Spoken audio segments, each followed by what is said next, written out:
Your money is my money and my money is my money.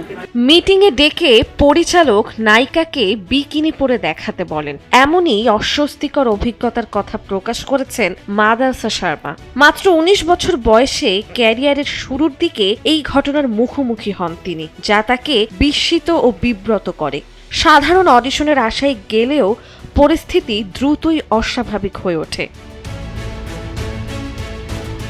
সম্প্রতি একটি পডকাস্টে দেওয়া সাক্ষাৎকারে মাদালসা জানান, শুরুতে তিনি বিষয়টিকে পেশাগত প্রয়োজন হিসেবে দেখার চেষ্টা করেছিলেন। পরিচালক বলেছিলেন চরিত্রের জন্য এমন একজন অভিনেত্রী দরকার যিনি বিকিনি পরতে স্বচ্ছন্দ। তবে গল্পের সঙ্গে এর যৌক্তিকতা নিয়ে তার মনে প্রশ্ন জাগে।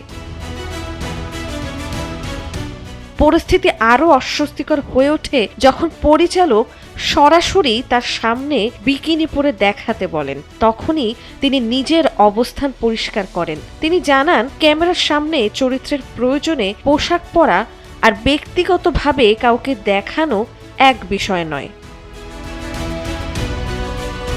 শেষ পর্যন্ত তিনি প্রস্তাবটি দৃঢ়ভাবে প্রত্যাখ্যান করেন এবং সেখান থেকে বেরিয়ে আসেন। পরে অনুপমার মাধ্যমে পরিচিতি পাওয়ায় অভিনেত্রী বলেন, আত্মসম্মান বিসর্জন দিয়ে কোনো সুযোগ নেওয়া তার কাছে গ্রহণযোগ্য নয়।